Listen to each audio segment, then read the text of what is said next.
네, 안녕하세요. 네, 반갑습니다.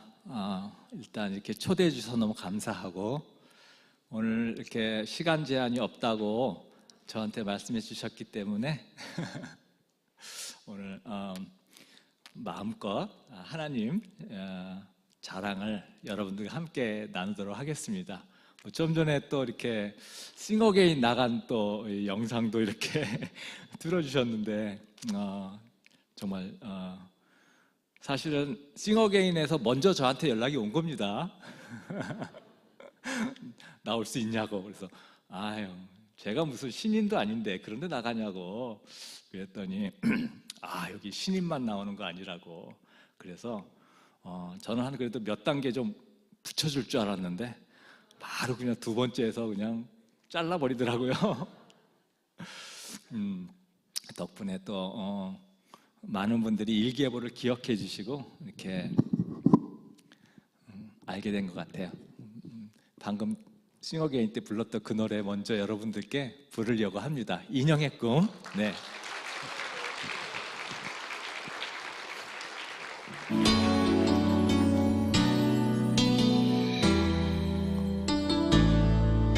그댄 먼 것만 보네요. 내가 바로 여기 있는데 조금만 고개를 돌려도 날 볼 수 있을 텐데 처음엔 그대로 좋았죠. 그저 볼 수만 있다면. 하지만 끝없는 기다림에 이제 난 지쳐가나 봐. 한 걸음 뒤에 항상 내가 있었는데 그댄 영원히 내 모습 볼 수 없나요? 나를 바라보면 내게 손짓하면 언제나 사랑할 텐데.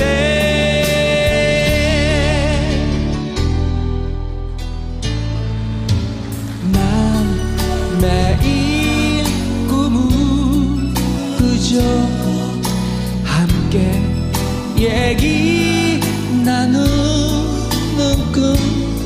하지만 그 후에 아픔을 그댄 알 수 없죠.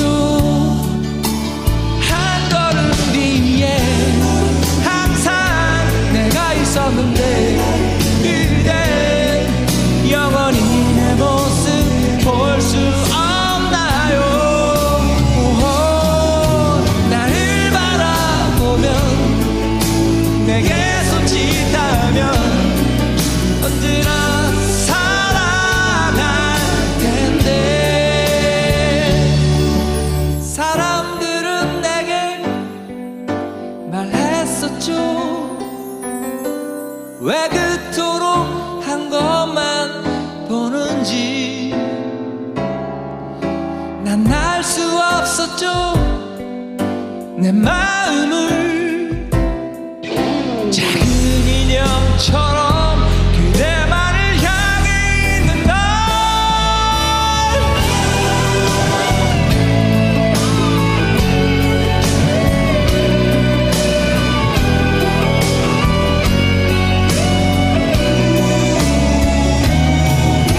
나를 바라보면 내게 손짓하면 언제나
제가 목사가 돼가지고 참 이런 노래 부르니까 이상하죠?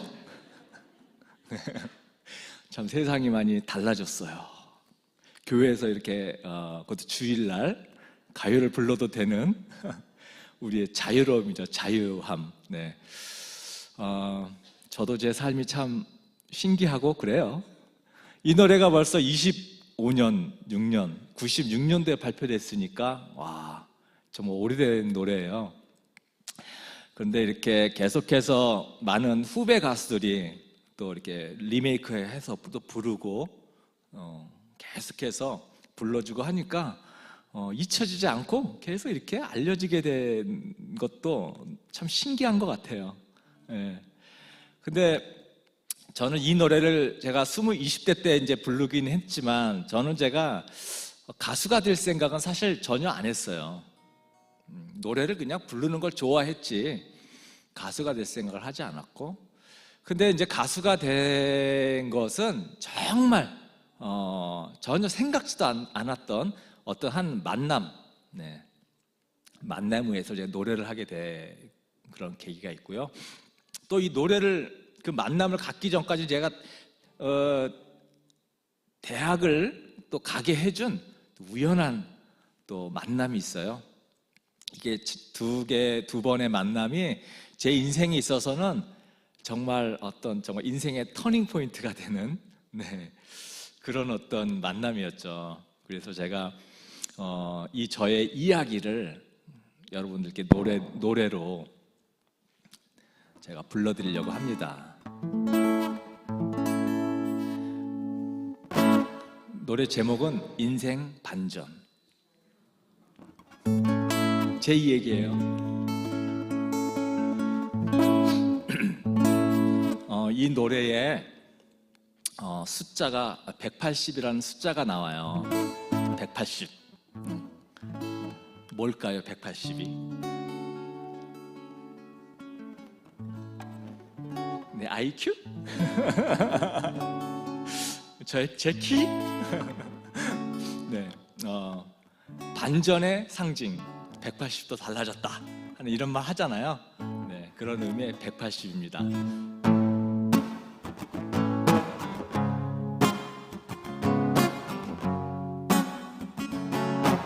자, 제가 180 먼저 할 테니까 여러분들 한번 따라서 한번 180 이렇게 한번 불러보세요.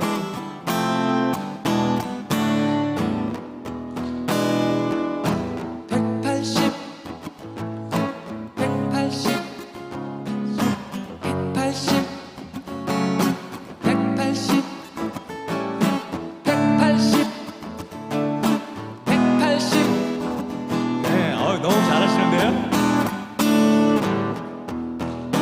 나는야 180, 180 사는 게 180 뜻대로 되지 않아. 엉뚱하게 터지더라. 나는야 180, 180 인생이 180 앞날은 나도 몰라. 지금까지 인생 반전. 제가 18살 때인데요. 18살 때 짝사랑한 미스 윤이 미술학원 가네. 그때부터 나도 다녔네. 그녀에게 잘 보이려고 학원 내서 살았더니 나만 붙고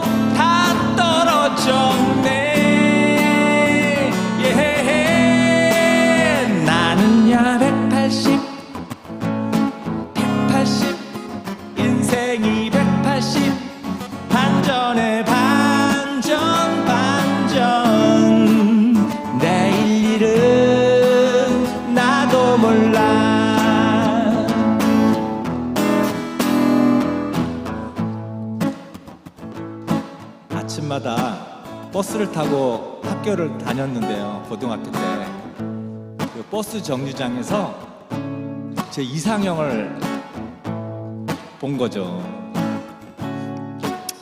그녀가 어느 날 그 미술학원을 다니는 화구통 들고 있더라고요.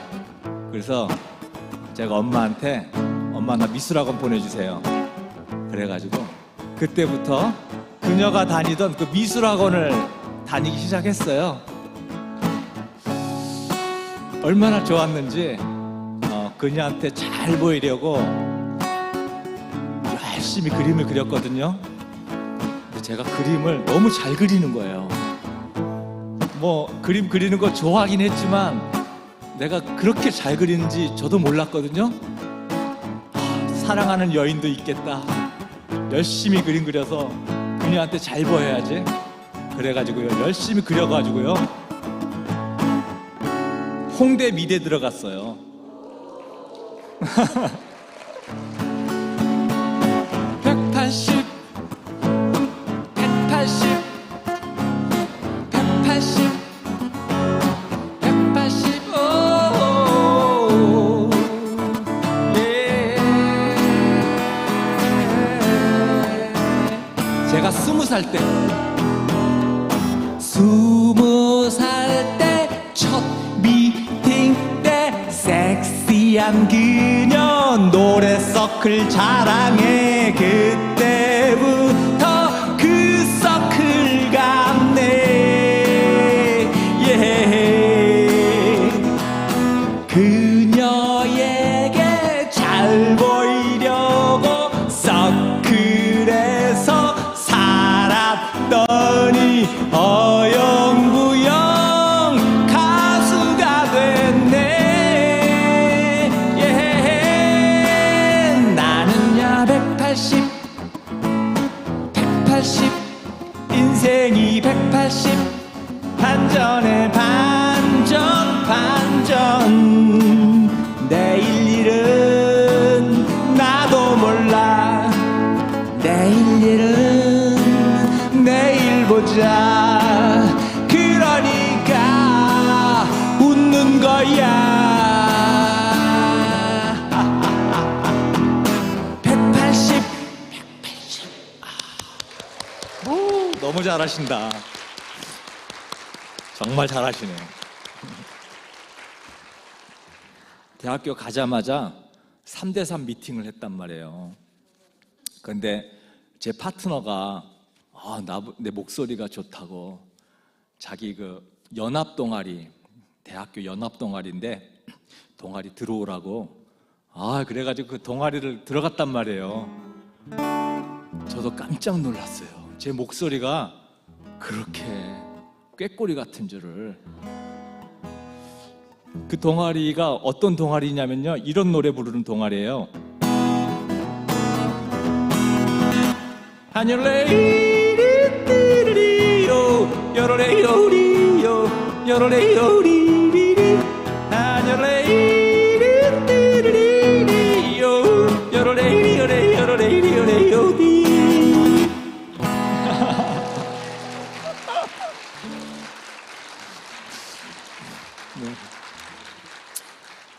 한 번도 제가 뭐 요들 불러볼 일이 있겠습니까? 살면서. 그죠? 요들을 내가 이렇게 잘하는구나. 깜짝 놀랐어요. 그래서 그 동아리에서 그냥 거의 살았어요. 네, 좋아하는 여인도 있겠다. 그러다가 그냥 그 심심풀이로 재미삼아서 강변가요제를 나갔는데 89년도에 재미로 나갔는데 동상을 주네요. 네, 동상 받으니까 막 사람들이 자꾸 와가지고 노래하재요. 앨범 내주겠다고. 그래서 음악을 자연스럽게 이렇게 하게 됐습니다.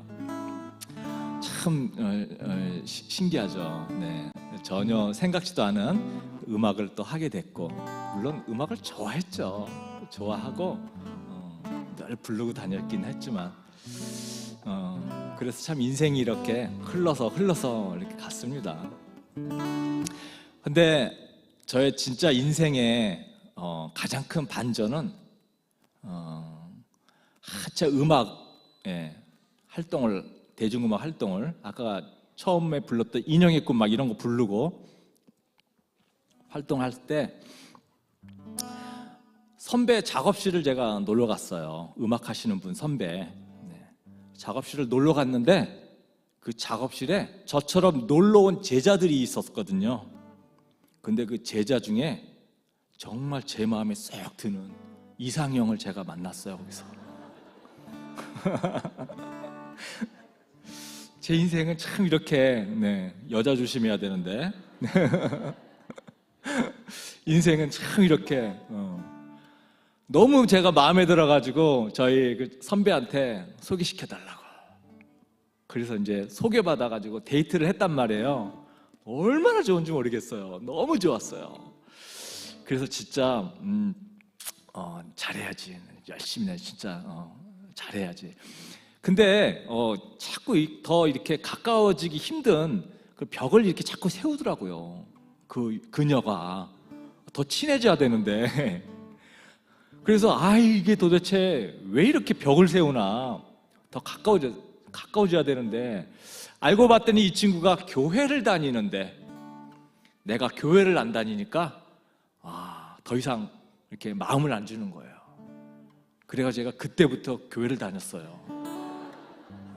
그녀를 위해서. 그녀가 있다면 뭐 교회든 절이든 어디든 뭐 다 가죠. 그죠?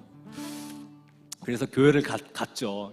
제가 처음 경험한 교회 문화는 굉장히 무서웠어요. 왜냐하면 그렇게 뭐 피 얘기를 많이 해요. 보혈 막 이런 거 있잖아요. 뭐 피값으로 또 십자가, 마귀, 사탄 이런 얘기도 무섭더라고요. 마귀 얘기 막 하고 그런 굉장히 좀 이질적인, 그리고 또 처음 보는 나한테 뭐 형제님 이 소리도 너무 어색했어요. 처음 들어봤으니까 형제님 우리 저기 믿지 않는 분들한테 형제님 이런 소리 하지 마세요. 도망가요. 너무 어색하고. 그래서 교회 문화가 되게 이상했고요.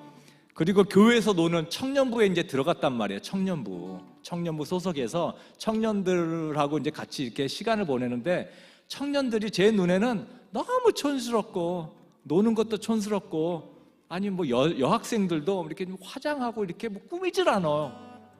그래서 진짜 이 교회 다니는 애들은 왜 이렇게 지질이 궁상 같냐, 촌스럽냐, 그랬던 제 기억입니다. 제 기억에.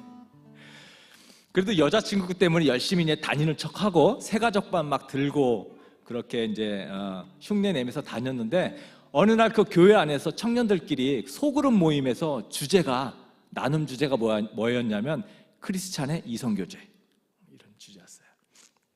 그래가지고 재밌잖아요. 그래서 이제 제가 궁금한 것들을 그 조 리더한테 질문을 했는데, 리더가 이제 대답을 못하니까 목사님하고 그냥 상담 한번 하라고. 제가 다니던 교회가 사랑의 교회였어요. 강남에 굉장히 큰 교회. 그러니까 뭐 상담 사역만 하시는 목사님도 계셨어요. 그래서 상담하시는 목사님하고 이제 날 잡아가지고 상담을 했죠. 크리스찬의 이성교제에 관해서 시원하게 답 좀 달라고. 어디까지 가야 됩니까? 이런 거예요. 어디까지 가는 겁니까? 그래서 이렇게 질문을 했는데 목사님이 제 질문에 답을 하기보다는 저한테 오히려 질문을 하시는 거죠. 우리 나들 형제님은 어디까지 가봤어? 물어보는 거. 그냥 완전히 돌직구로 물어봐요. 왜냐하면 딱 둘이만 있으니까 상담할 때는 어디까지 가봤어? 그래서 뭐 그냥 얼마나 교만해요, 그죠? 있는 대로 다 얘기했죠. 몇 명이나 사귀어봤어? 막 이런 질문들을 막 하는데, 이게 대답을 하다 보니까 막 옛날 막 생각을 하잖아요. 생각하고 막 끄집어내고 막 그러는 과정에서 제 자신이 죄책감이 들기 시작해요. 죄의식이 들기 시작하는 거 있죠. 뭔가 이렇게 막 너무 부끄럽고, 목사님 앞에서 너무 부끄럽고, 그리고 내가 했던 지난 행동들에 대해서 내가 어떤 이 여자하고의 관계, 이성적인 관계와 만남에서 건전하지 못하고 굉장히 아주 안 좋은 나쁜 그런 어떤 의식, 성적 의식, 또 그런 의도적인 뭐 이런 생각들 막 이런 것들 있잖아요. 그 저의 어떤 지난 그런 잘못들이 막 떠오르면서 이 죄책감이 들기 시작하는데 막 눈물이 쏟아지는 거예요. 근데 참 그 눈물이 안 멈춰지는 거 있죠. 제가 89년도에 어머님이 돌아가셨는데, 그 대학교 2학년 때 어머님이 돌아가셨는데, 어머님 돌아가실 때도 제가 그렇게 눈물 안 흘렸던 것 같아요. 근데 그 죄책감 때문에 눈물이 나오는 데 있잖아요. 이게 멈춰지지 않는 거예요. 막 펑펑 나오는 거예요. 얼마나 눈물이 안 나오고 멈춰지지 않던지 콧물까지 막 너무 창피해가지고 제가 고개를 푹 숙이면서 눈물 흘리는 걸 감추려고, 창피하니까. 근데 이게 도저히 감춰지지 않는 거죠. 눈물 막 뚝뚝 떨어지고 막 콧물 나오고. 그럼 한참 울었어요. 한참. 그러고 나서 어느 정도 진정되니까 목사님이 성경 말씀 한 구절 딱 펴주시더라고요. 그게 고린도 후서 5장 17절 말씀이었어요. 여러분 기억하세요? 고린도 후서 5장 17절. 그런즉 누구든지 그리스도 안에 있으면 새로운 피조물이다. 이전 것은 지났으니 보라 새 것이 되었도다. 이 말씀이거든요. 이 말씀을 읽어주시면서 우리 나들 형제가 회개하고 예수님을 믿으면 모든 죄를 깨끗이 그냥 하나도 남김없이 다 하나님이 지워주신다는 거예요. 얼마나 제가 좋았는지 몰랐어요, 이 말에. 내가 좀 전에 너무 괴로워서 막 이렇게 막 눈물을 흘릴 정도로 막 죄책감이 들었는데 그걸 다 깨끗하게 다 싹 지워준다니까 와, 너무 좋더라고요. 너무 기뻐가지고 기쁨의 눈물도 막 나오는 거 있죠. 거기다가 하나 더, 새로운 피조물입니다.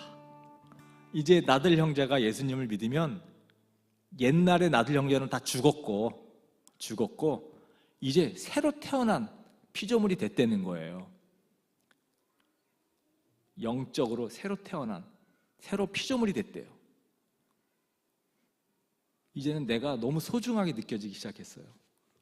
나의 그 더러운 모든 것들을 깨끗하게 지워주시고 내가 정말 새로 태어난 아기처럼 정말 깨끗해졌구나, 이런 생각하니까 내 자신이 너무너무나 소중하게 느껴지는 거예요. 그러면서 또 한참 눈물을 펑펑 쏟았습니다.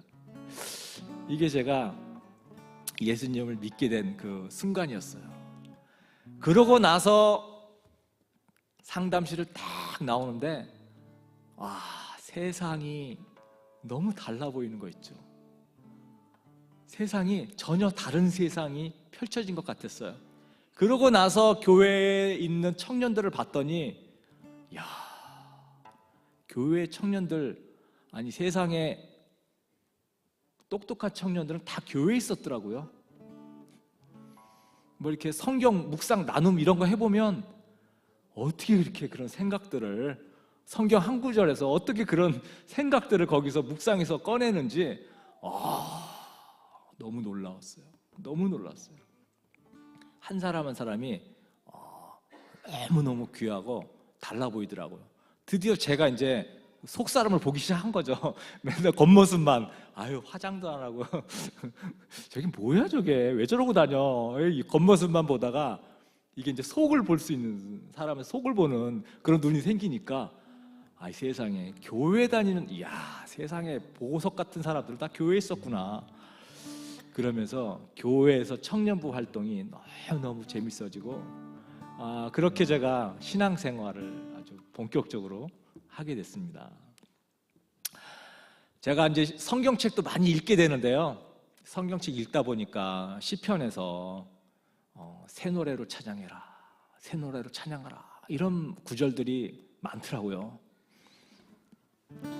그래서 제가 새 노래를 하나 만들었습니다. 지금까지 없었던 새로운 장르의 찬양곡인데요. 좀 전에 들으셨죠? 제가 요들하는 거, 요들 찬양.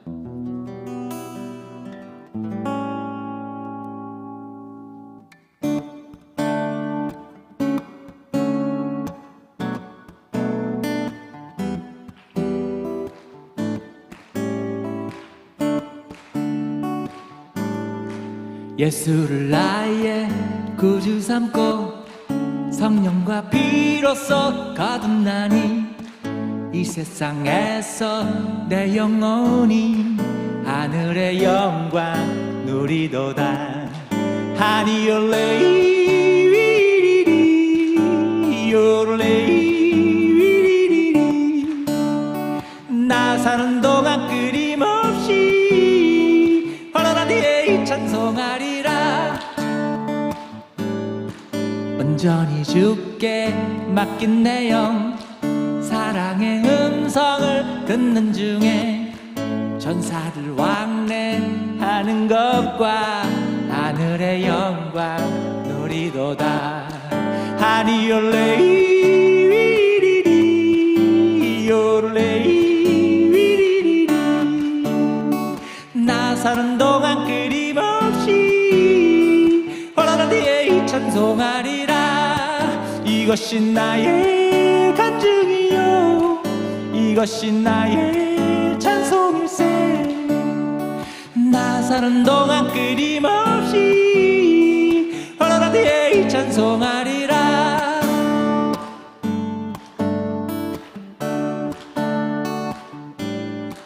주 안의 기쁨 누림으로 마음의 풍랑이 잔잔하니 세상과 나는 간 곳 없고 구속한 주만 보이도다. 하니올레이 요레이 나 사는 동안 끊임없이 환호한 뒤에 찬송하리라. 이것이 나의 간증이요 이것이 나의 찬송일세. 나 사는 동안 끊임없이 환호한 뒤에 찬송하리라. 이것이 나의 간증이요 다같이 이것이 나의 나 사는 동안 끊임없이 구주를 찬송하리라. 다시 한번 이것이 나의 간증이요 이것이 나의 찬송일세. 나 사는 동안 끊임없이 구주를 찬송하리로다. 하니올레이 요레이 나 사는 동안 끊임없이 환호한 뒤에 찬송하리라. 하니요 꾸꾸리요 요레요 요레요 찬송하리라. 꾸꾸리요 요레이 요레이 환호한 뒤에 찬송하리라. 요리에이 요리에이 요리 요리에이 요리에이 요리 환호한 뒤에 찬송하리라.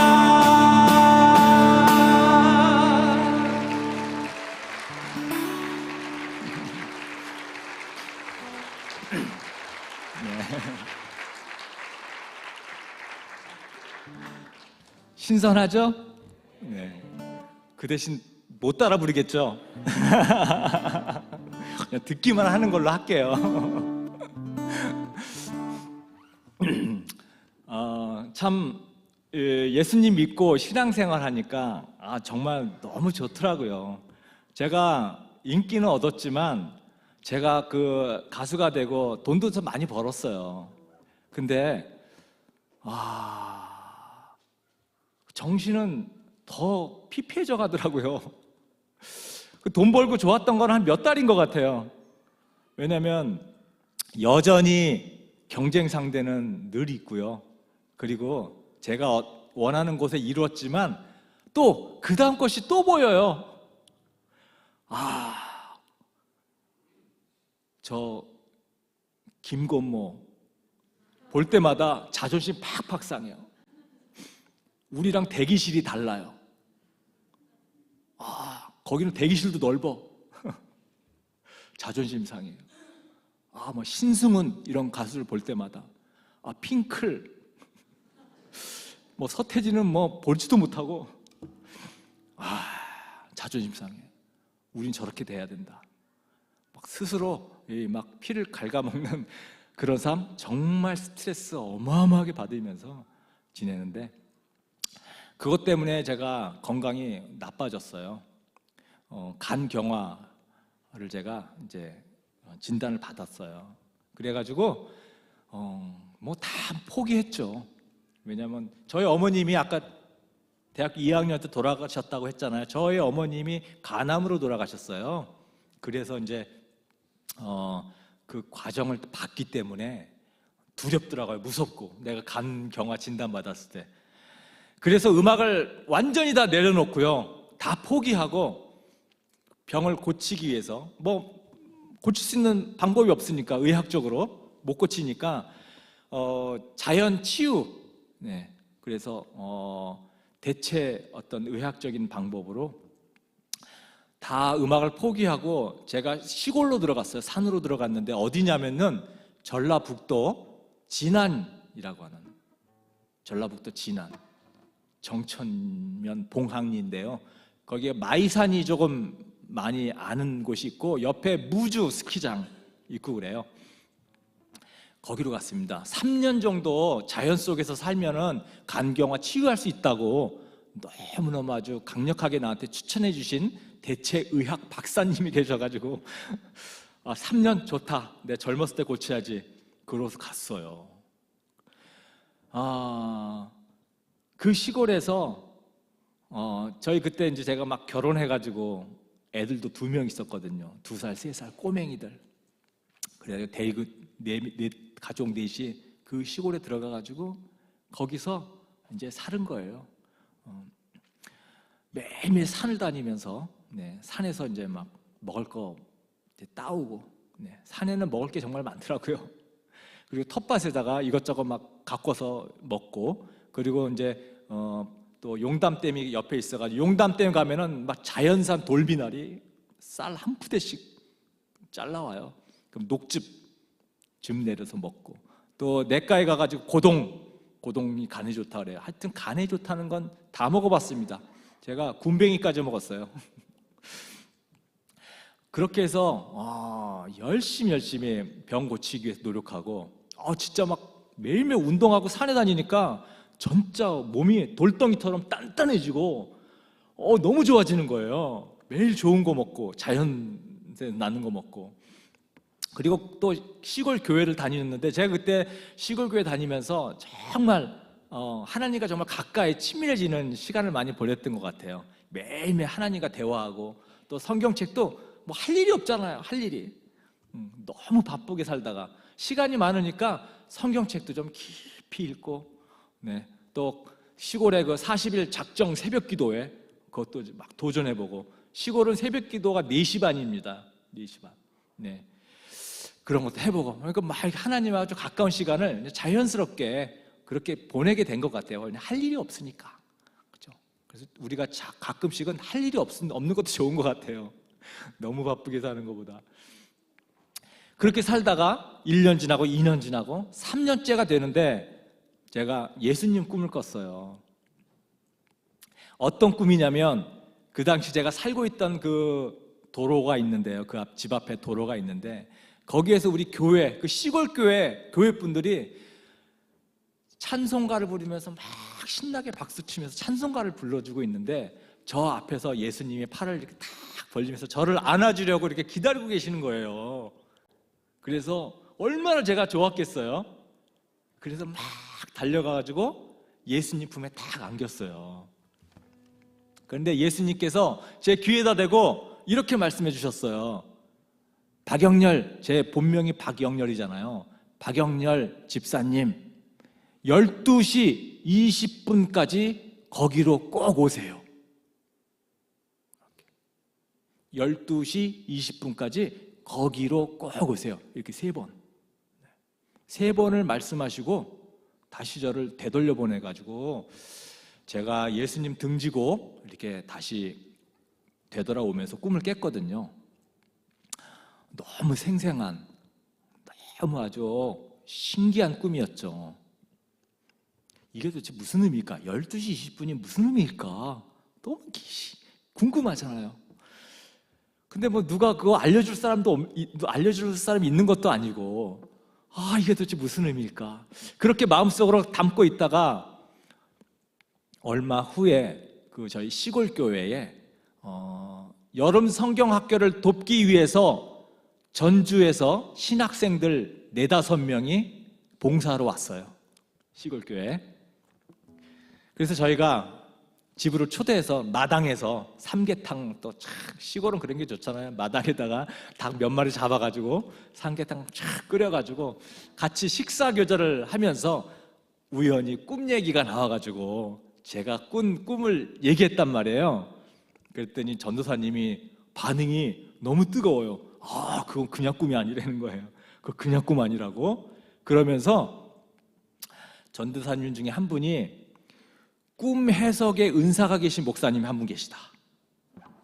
그분을 꼭 한번 만나보고 이 꿈에 대해서 꼭 한번 상담을 받아보시라고. 그분이 춘천에 계시대요. 춘천에. 그래서 제가 바로 그 돌아오는 주일날 그 목사님 찾아서 춘천으로 갔죠. 거기서 예배를 딱 드리고 목사님한테 이제 꿈 얘기를 했어요. 이런 꿈을 딱 꿨습니다. 그때 목사님이 들으시고서는 요한복음 5장을 피래요. 요한복음 5장. 요한복음 5장에 어떤 얘기가 있냐면, 여러분 베데스다 연못에 있는 병자 얘기. 네.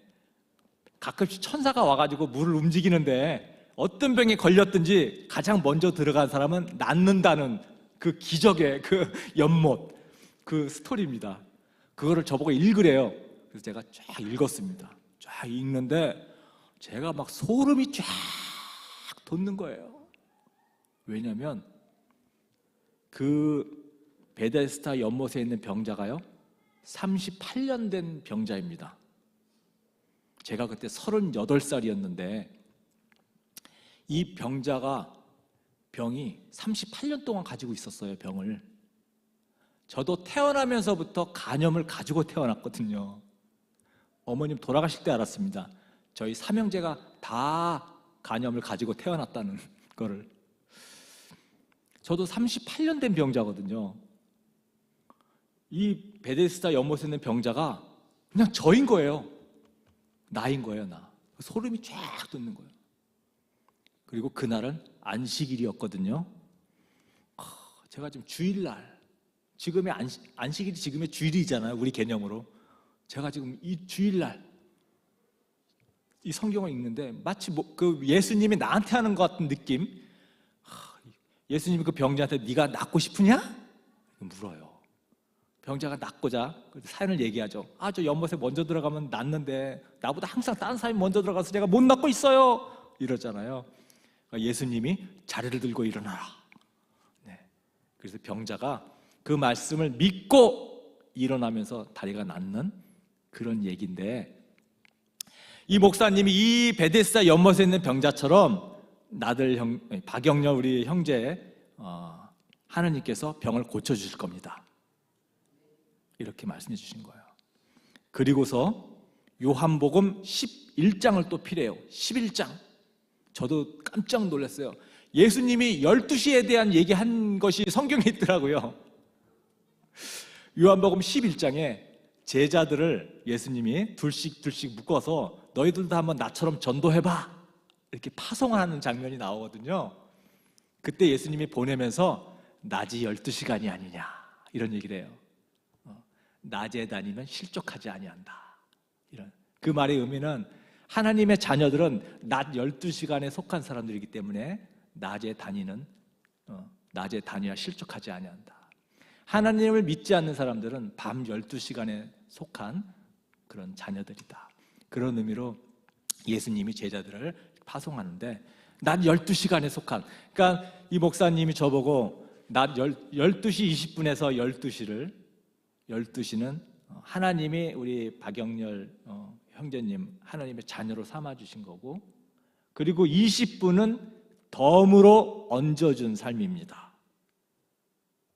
그래서 덤으로 얹어준 삶을 하나님께 영광을 돌리십시오, 이렇게 해석을 해주셨어요. 솔직히 실망했어요. 뭐 별거 아니네.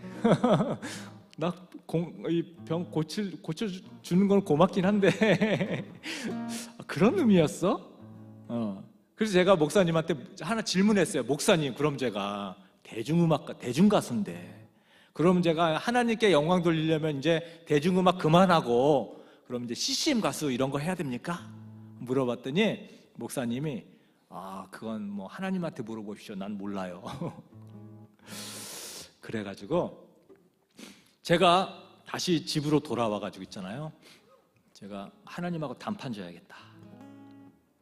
내가 앞으로 어떤 음악을 하고 어떻게 이 방향을 가야 될지, 요거 내가 하나님하고 좀 단판을 지어서 결정해야 되겠다. 그래가지고 바로 집에 돌아오자마자 가방 싸들고 기도원을 들어갔어요. 내가 기도 응답 받지 않으면 절대 내가 집으로 안 들어온다, 이 각오를 하고 들어갔거든요. 여기서 벌써 하나님이 졌더라고요. 이놈 안 돌아올 놈이구나, 내가 응답하기 전에는 이거 집으로 안 들어갈 놈이구나.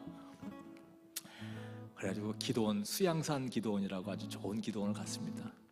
기도원 가가지고 3박 4일을 엄청 얼마나 민감하게 제가 있었겠어요. 3박 4일을 기도하면서 하나님, 저 음악 뭘로 해야 돼요? 막 기도했는데 응답이 없었어요. 응답이 없는 게 아니고 사실은 많은 응답을 줬는데 제가 믿음이 없어가지고 믿지를 못한 거예요. 예를 들면 이런 거예요. 하나 딱 얘기하면, 기도원에서 매 끼니마다 이제 식당에서 이제 식판 들고 밥을 타잖아요. 밥을 타는데 식당에 그 주방에 있는 아주머니가 밥을 품에서 저를 이렇게 보면서 이분이 그런 거죠. 하나님의 정이죠? 아니요? 그랬더니 에이 맞는데 뭐, 이런 사인들. 식당에서 막 이런 것이 한 두 번 있었고, 근데 제가 전혀 의식하지 못했던 거예요. 그러면서 스스로 제 스스로한테 질문을 했어요. 야, 그럼 도대체 어떻게 해줘야 네가 믿겠니? 하나님이 나한테 이렇게 물어본다고 했을 때 내 스스로 이제 생각을 해본 거죠. 어떻게 내가 사인을 받으면 내가 믿을까? 이런 생각을. 그래서 그때 내가 한 사람이 딱 떠올랐어요. 예전에 저한테 간증해줬던 전도사님. 이분이 다리가 불구였는지 하여튼 기억은 자세히 안 나요. 아파가지고 하여튼 휠체어 타고 있었는데 교회에서 부흥회가 있었대요. 그래서 사람들이 막 가라 그래가지고 자기 교회 안 다니는데 갔대요. 그래가지고 맨 뒤에서 이렇게 부흥사를 막 집회하는 걸 이렇게 봤는데, 그 부흥사가 자기한테 오더니 너 다리 나았으니까 일어나라고 그랬다는 거예요.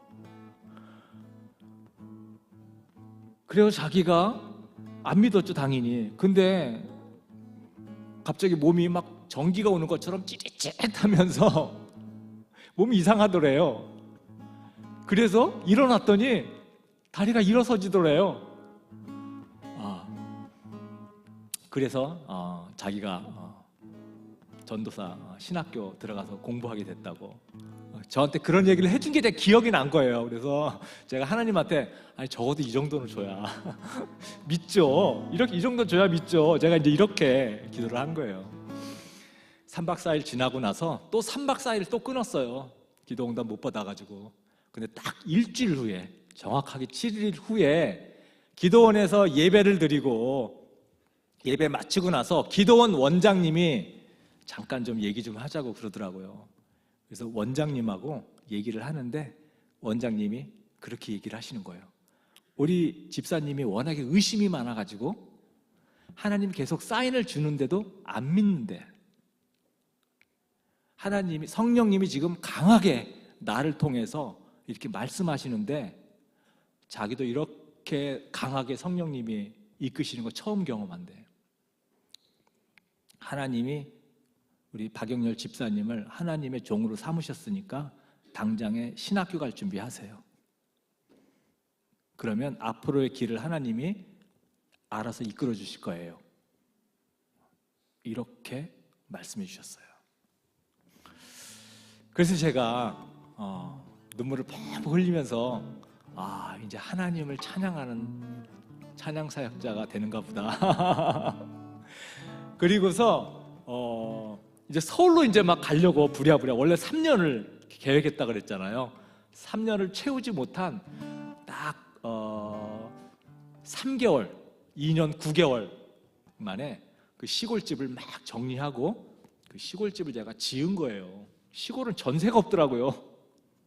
전세가 없어. 집을 구할 수가 없어. 그래가지고 집을 지은 거예요. 땅을 사가지고.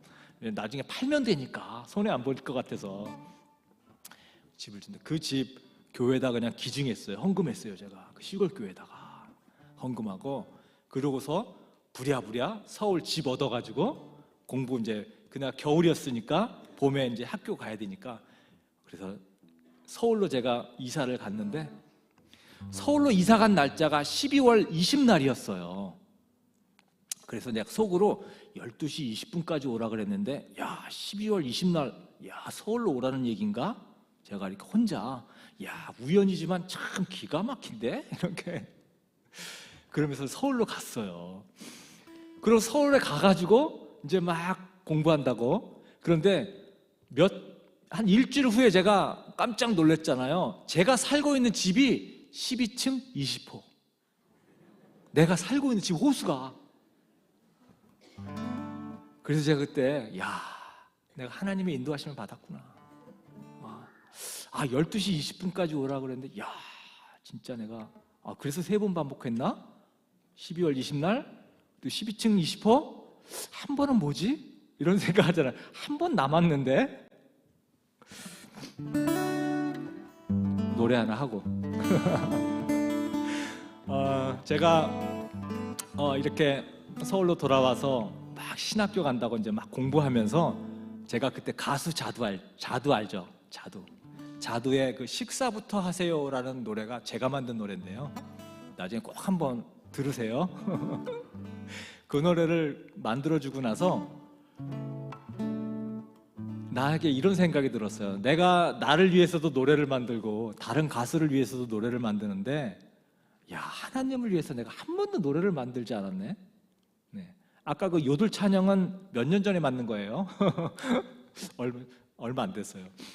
한 번도 내가 하나님을 찬양한 노래를 만들지 않는 것이 너무 하나님 앞에 죄송한 마음이 들더라고요.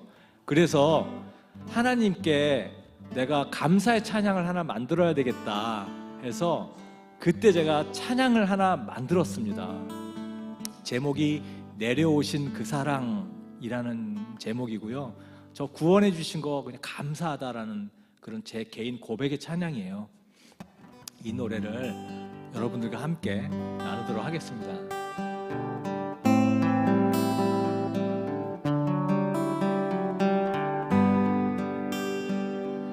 세상과 친구 되어 어둠 속에 사는 동안 나를 되찾기 위해 매달리신 주님의 사랑, 주님이 먼저 오셔 사랑으로 안으셨네. 이제부터 나와 함께 동행한다 약속하셨네. 어찌 그리 고통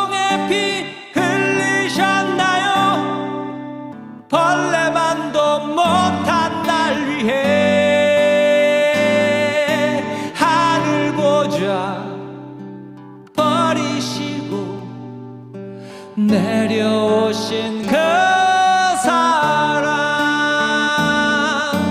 어찌 내가 주님 앞에 설 수 있을까? 죄인 중에 죄인인 내가 감사해요, 감사해요.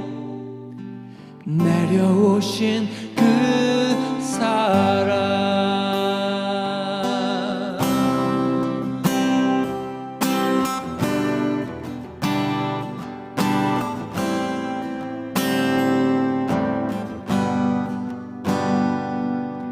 세상과 연락하며 깊이 죽어 사는 동안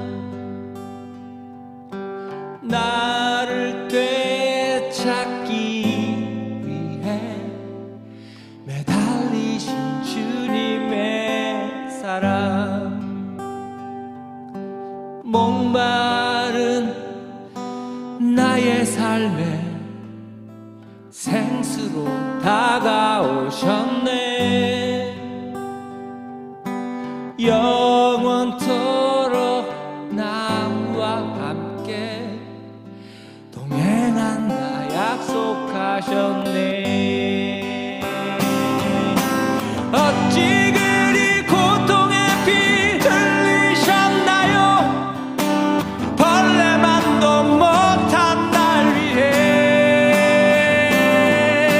하늘 보자 버리시고 내려오신 그 사랑, 어찌 내가 주님 앞에 설 수 있을까? 죄인 중에 죄인인 내가 감사해요, 감사해요. 내려오신 그 사랑, 감사해요, 감사해요. 내려오신 그 사랑.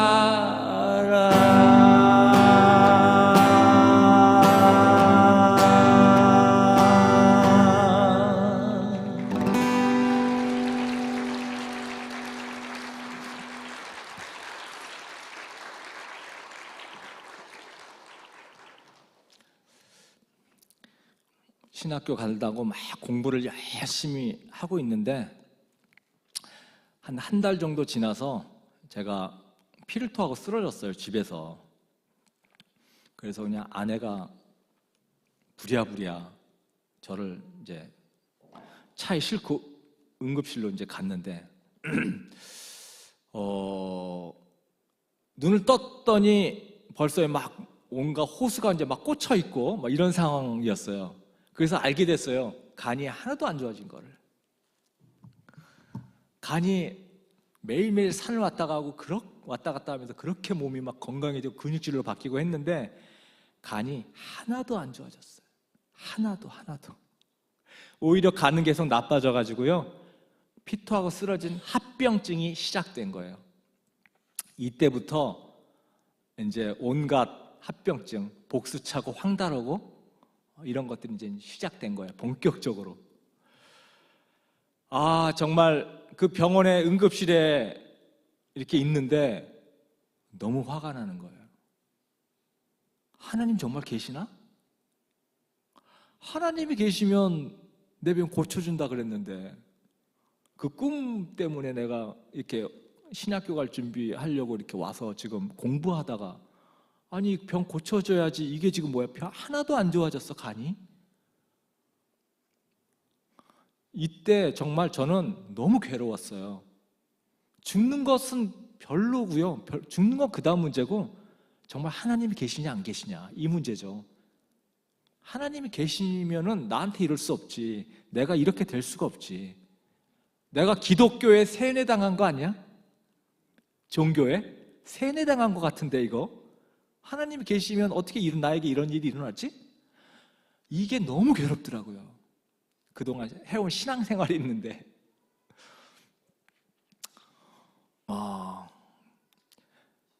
근데 저희 아내가 저한테 아주 정답을 얘기해 줬어요. 정답을.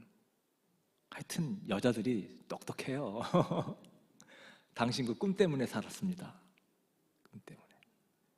당신 그 꿈 때문에 서울 왔는데 3년 채우겠다고 시골에 있었다가 이렇게 피투하고 쓰러졌으면 당신 죽었다. 제가 살았던 그 정천, 전라북도 진안 정천은요 완전 깊은 산인데요, 거기서 병원을 가려면 전주를 가야 되거든요. 전주까지 자가용으로 40분 거리예요.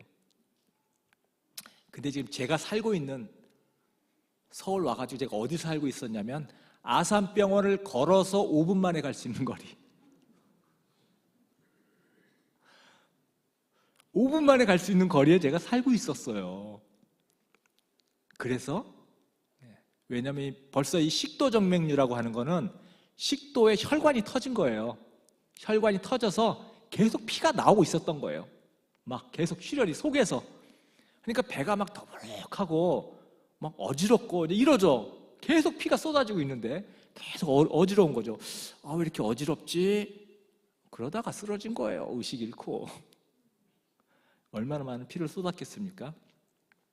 네, 정말 그 꿈 때문에 살았고, 그러고 나서 그 꿈이 다시 한번 제가 그 춘천에 계신 그 목사님이, 아, 이분이 정말 은사가 계신 목사님이었구나. 덤으로 얹어준 삶 20분, 덤으로 얹어준 삶이라고 하셨는데, 아, 정말이구나. 내가 죽은 목숨인데 하나님이 나 살리시려고 꿈에서 이렇게 사인 주시고 서울로 보내셨구나. 그래서 제가 이 꿈에서 예수님이 3번 반복한 것이 비로소 그때 다 이게 딱 해석이 되어졌어요. 그래서 너무 감사했고요. 이런 한 번의 아픔의 경험은 저의 믿음을 한 단계 성장시키는 계기가 되더라고요. 그래서 몸은 계속 이제 막 합병증으로 더 아파져 갔는데 하나님이 날 살릴 것이라고 하는 이 믿음은 더 커진 거예요. 그래서 너무 마음이 평안했어요. 평안했어요. 오히려 제 주변의 가족들은 난리 났죠. 특히 저희 장모님은 정말 눈물 많이 흘리셨어요. 왜냐면 애들 꼬맹이 이제 4-5살 돼가지고 아직 어린데 우리 와이프한테 너는 어떻게 저런 아픈 사람하고 결혼했냐 그러면서,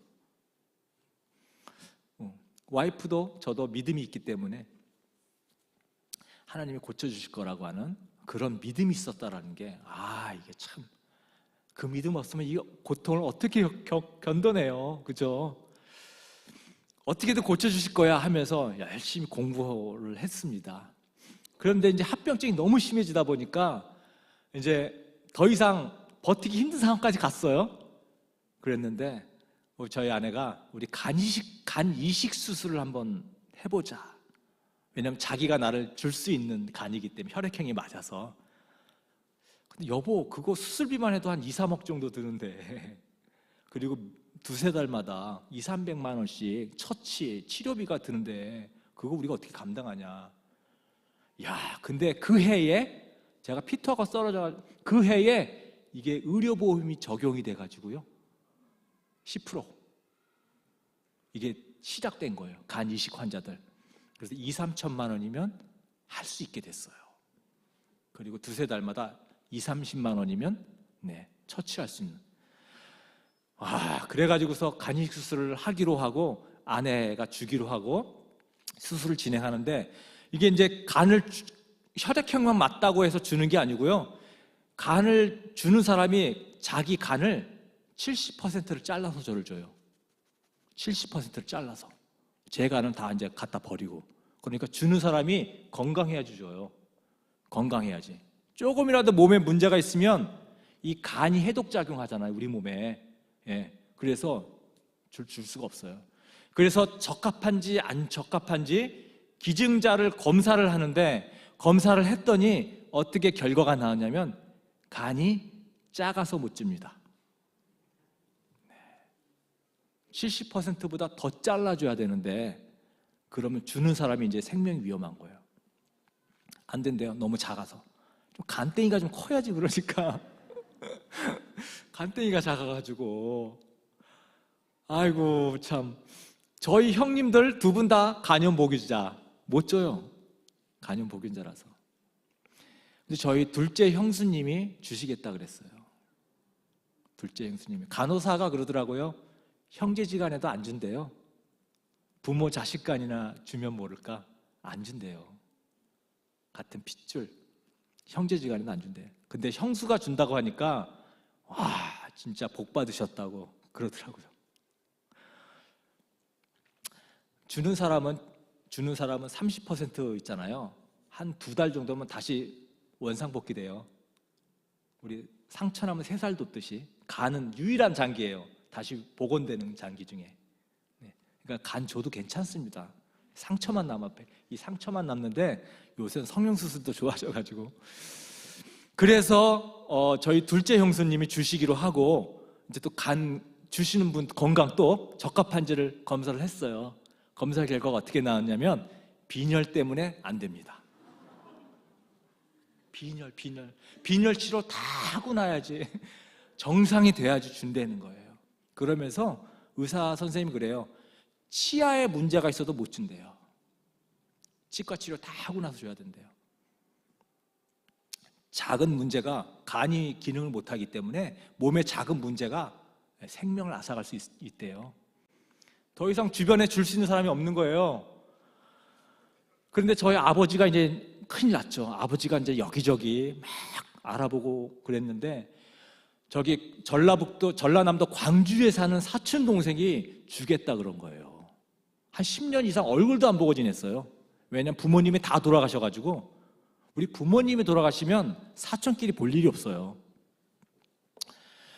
근데 이 친구가 주겠다 그러는 거예요. 너무 신기하죠. 근데 조건이 있었어요. 이 친구가 그 당시에 이 음주운전으로 인사사고를 내가지고 사람을 쳐가지고 사람이 어떻게 됐는지 모르겠어요. 그것 때문에 합의를 보지 못하고 깜빵이 들어가 있었어요. 근데 자기를 여기를 꺼내주면은 자기가 형한테 간을 주겠다. 네. 그래서 보석금 물고 그리고 데리고 왔어요. 이 형제지간이 아니고 친척지간이면은요 이게 병원에서 굉장히 조사를 많이 해요. 이게 장기 매매가 이게 위험하기 때문에 정말 친척이 맞는지 이런 조사해요. 그래서 주소를 우리 집으로 이제 주소 같은 것들 때문에 주소를 우리 집으로 옮겼는데 막 제2금융권, 제3금융권에서 독촉장이 종류대로 날라오는데 이 녀석이 어떻게 살았는지 딱 답이 나오더라고요. 어쨌든 우리 집으로 데리고 와가지고 데리고 있으면서 이식 수술을 간 적합 검사를 했는데 이 친구는 괜찮대요. 문제가 없대요. 그래서 수술을 진행하는데 아산병원이 한 3달을 기다렸는데 3달을 사람이 너무 많아가지고 그래가지고 병원을 바꿨어요. 삼성의료원으로 바꿔가지고 거기는 3주면 가능하다 그래서 삼성의료원으로 바꿔서 거기에서 수술을 진행을 한 겁니다. 그래서 사촌 동생이 저랑 같이 나란히 아침에 누워있을 때 비로소 마음이 놓이더라고요. 이제 됐구나. 왜냐하면 이 친구가 도망갈까봐 제가 얼마나 마음이 불안했는가 몰라요. 이미 자유의 몸이 됐는데, 그쵸? 무서워서 못하겠다, 자기 싫다 이러면 뭐라고 하겠어요, 제가. 근데 어쨌든 아침에 다 같이 누우면서 서로 같이 수술실로 쫙 들어가는데 이제 다 끝났다. 그래서 눈을 딱 떴을 때는 이미 이제 다 끝난 거죠. 이 친구가 사촌 동생이 주는 사람은 바로 그 다음날부터 막 걸어 다녀요. 굉장히 회복이 빨라요. 저한테 이렇게 막 오더라고요. 와가지고 형 괜찮아요? 그러면서 자기 이렇게 흉터를 이렇게 보여줘요. 보여주면서 형, 내 흉터 봐봐. 근데 형 내가 보니까 자기는 지금 이 입원해 기증자들만 있는 그 방에 있는데 다른 사람보다 자기를 이만큼 더 찢었대요, 밑으로. 그래가지고 의사 선생님한테 아니 왜 저는 저 사람들보다 밑으로 더 찢었냐고 물어봤더니 의사 선생님이 막상 뚜껑을 열었더니 간이 너무 두꺼워가지고 좀 더 찢었다고 그러면서 자기 간이 굉장히 컸다고 이제 자랑하는 거죠. 자랑하는 거예요. 그러면서 얘기를 해준 거예요. 너무 감사했죠. 그래서 내가 큰 간을 받았구나.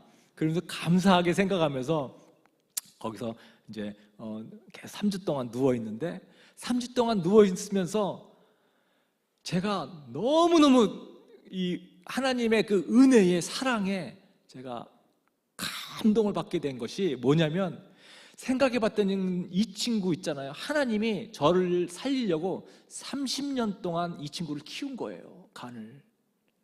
그래서 이 좋은 간을 주기 위해서 깜빵이 집어넣어가지고 술도 못 마시게 하고 담배도 못 피게 하고 삼시세끼 꼬박꼬박 밥 먹잖아요, 정해진 시간에.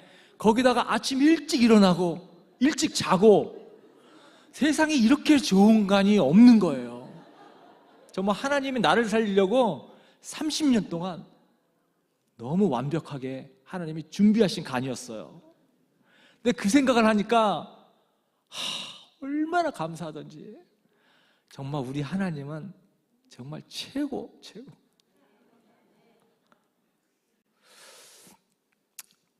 그래서 수술을 마치고요, 제가 3주 동안 3주 회복하고 퇴원을 했어요. 최단기간 퇴원입니다. 3주. 제가 3주 동안 누워있으면서 어떤 사람들을 봤냐면 거기는 이제 간 이식 병동이기 때문에 이식 환자들만 입원해 있고 그런데 이식하고 나서도 또 입원하는 사람들이 있어요. 뭐 3개월 만에 다시 입원하는 사람, 또 1년 지나서 다시 입원하는 사람, 다 조건이 달라요. 뭐냐면 이게 문제가 생겨서 트러블이 생겨가지고 다시 또 재수술해야 될 사람, 의식이 잃고서 깨어나지 못하는 사람, 그렇게 간이식 수술했는데 또 술 마시고 또 망가져가지고 또 온 사람, 별의별 사람이 다 있는데 제가 그거 보면서 언제 문제 생길지 모르는 거구나. 이게 정말 하나님이 지켜주시는 만큼 그만큼 내가 사는 거구나. 정말 덤으로 이제 내가 사는 거구나. 그 생각을 했습니다. 그러면서 이 제가 살아있는 이 나머지 삶이 얼마나 저에게 소중한지 다시 한번 제가 생각하게 됐고요. 이제는 정말 열심히 시간을 아끼면서 잘 살아야겠다, 그런 생각을 하면서 제가 건강을 회복하게 됐습니다. 그래서 이렇게 노래 부르는 거예요. 너무 감사하죠. 네.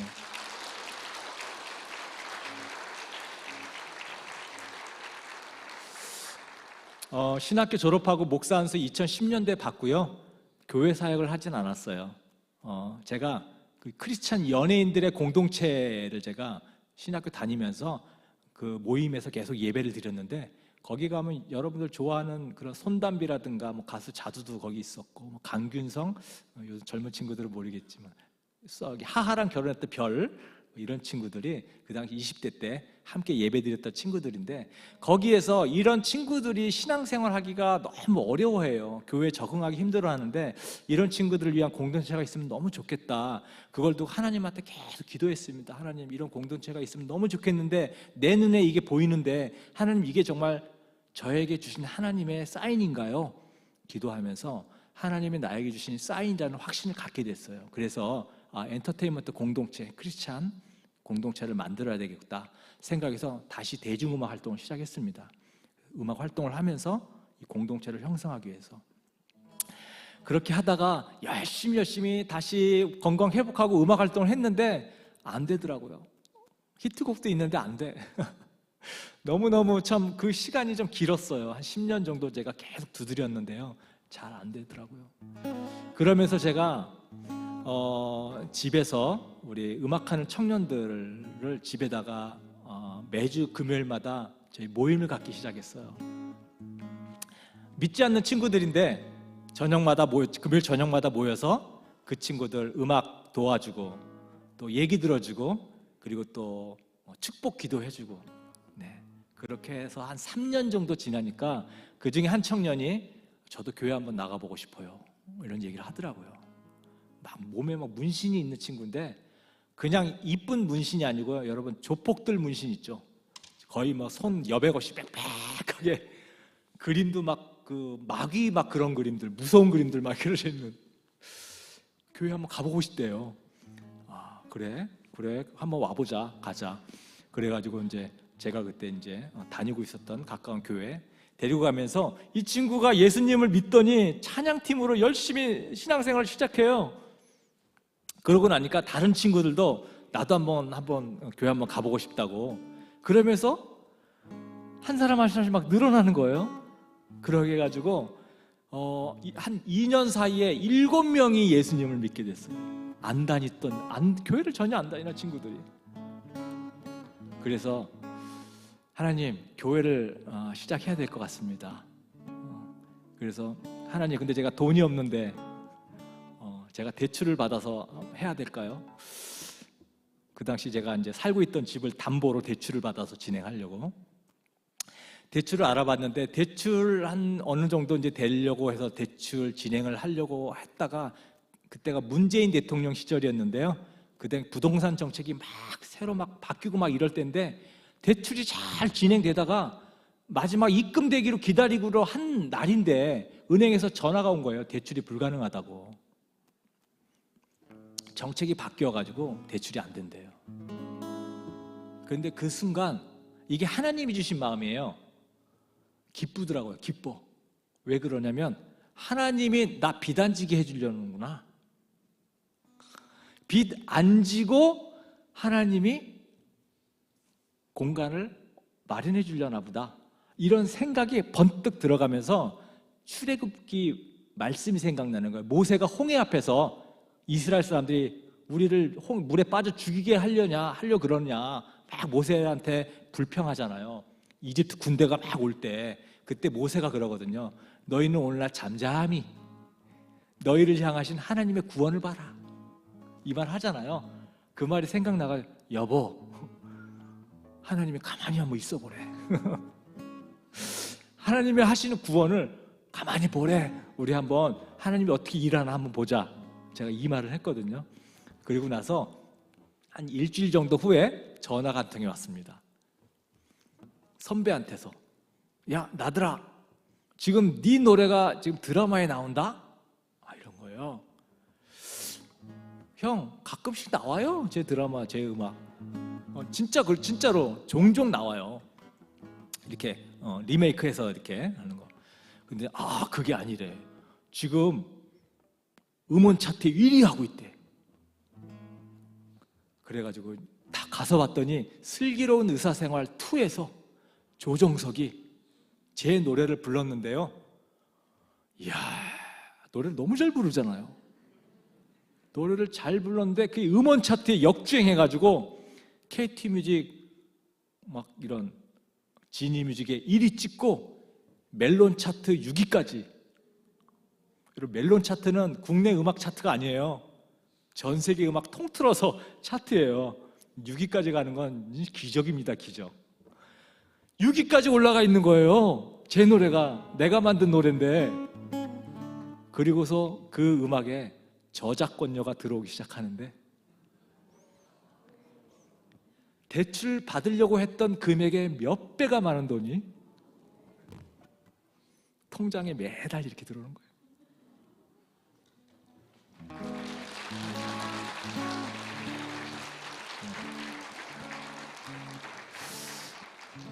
그래서 하나님께서 하나님이 원하시는 길을 가기만 하면 하나님이 준비하신 축복을 주십니다.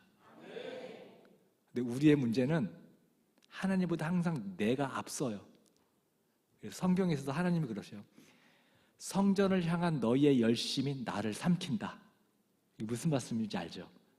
우리 신앙이 좋으신 분들, 하나님의 뜨거운 마음을 갖는 분들이 그 너무 사모하는 마음이 하나님의 뜻보다 너무 앞서가서 하나님은 네가 이렇게 하면 내가 이거 주려고 준비하고 있는데 너무 마음이 없어가지고 하나님과 다른 길로 막 자기 신앙의 열심으로 막 가요.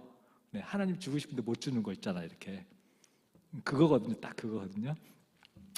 하나님이 원하시는 길로만 가기만 하면 됩니다. 이것을 경험했어요. 그래서 하나님이 다 예비하시고, 네. 제가 10년 동안 대중음악의 벽을 두드리면서 이게 안 된 게 이게 내 열심이었거든요. 하나님은 신앙 공동체를 처음서부터 원하셨는데 저는 처음서부터 사역 공동체를 내 열심으로 방향을 잡고 갔던 거예요. 그러니까 하나님이 길을 못 열어주셨어요.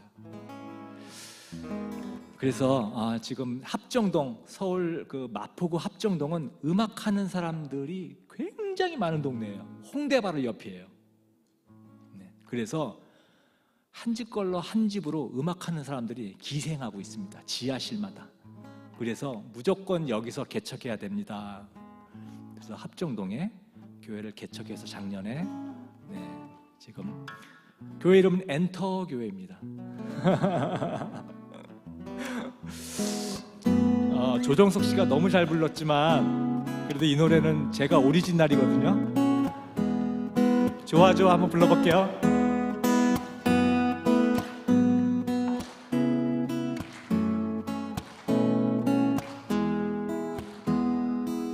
처음 널 만나는 날 노란 새송이 장미를 들고 룰루랄라 신천을 향하는 내 가슴 마냥 두근두근 생머리 휘날리며 나를 향해 손을 흔드는 너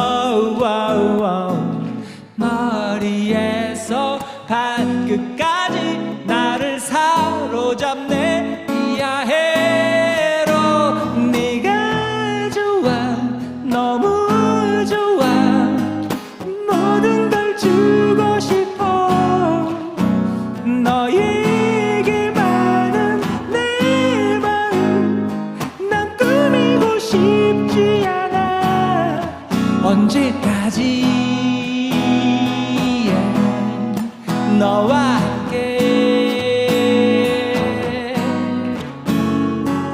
룰루랄라 신천을 누비는 내 마음은 마냥 이야에로 여보세요 나의 천사 어떻게 내 마음을 훔쳤나요 괜찮아요 나의 천사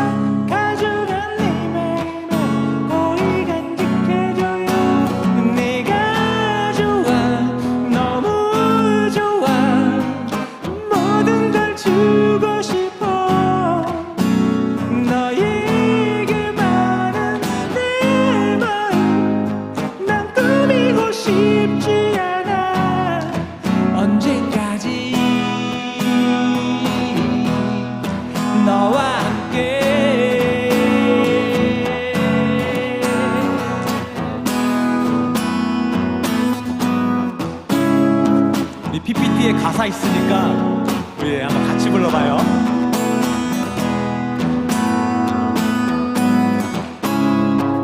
준비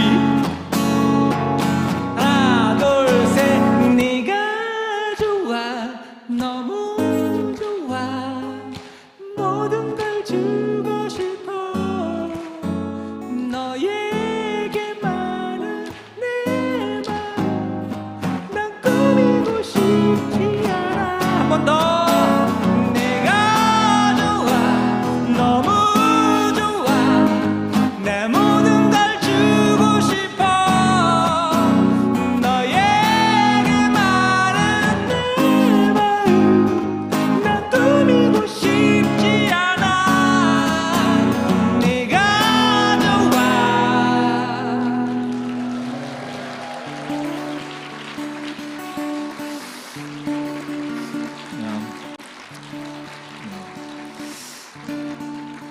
모든 순간순간 그 당시로서는 정말 힘든 과정이었는데요. 네, 힘든 과정이 많을수록 은혜도 큰 것 같아요. 그래서 여러분들 중에 아주 힘든 그런 상황 가운데 있으신 분들 계시다면 지나고 나면 반드시 감사하는 그런 날이 반드시 올 겁니다. 네, 우리 하나님 믿어드립시다. 하나님의 은혜라는 찬양 우리 같이 부르고 싶어요. 돌아보면 정말 하나님의 은혜예요.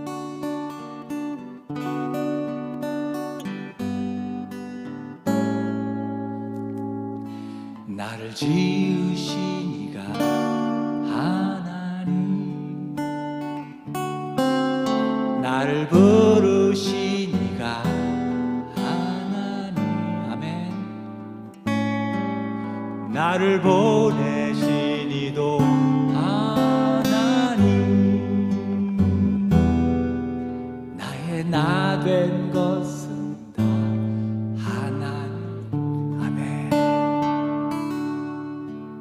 둘, 셋. 나의 달려갈 길 다가도록 나의 마지막 호흡 닿도록 우리 그렇게 살아요. 나로 그 십자가 품게 하시니 나의 나 된 것은 다 하나님 은혜라. 한량없는 은혜, 한량없는 은혜,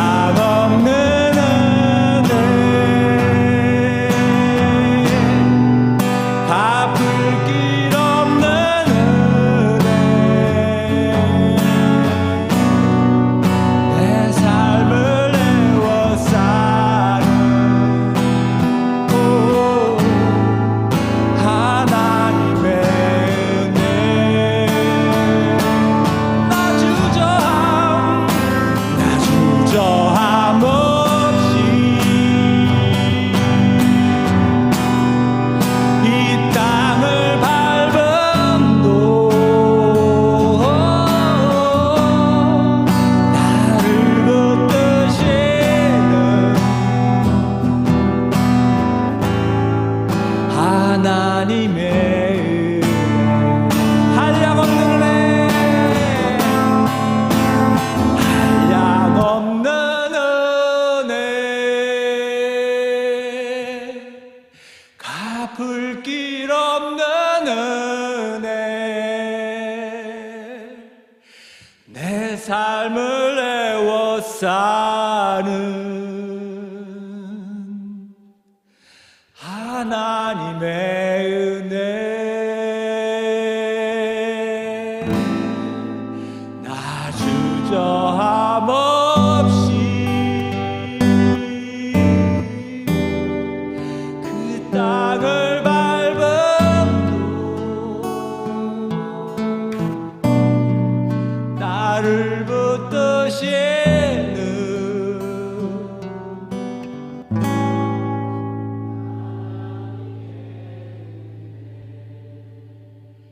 나를 붙드시는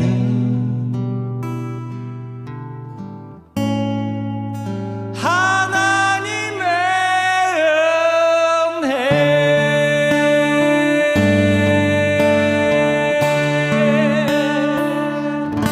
우리 하나님께 영광의 박수를.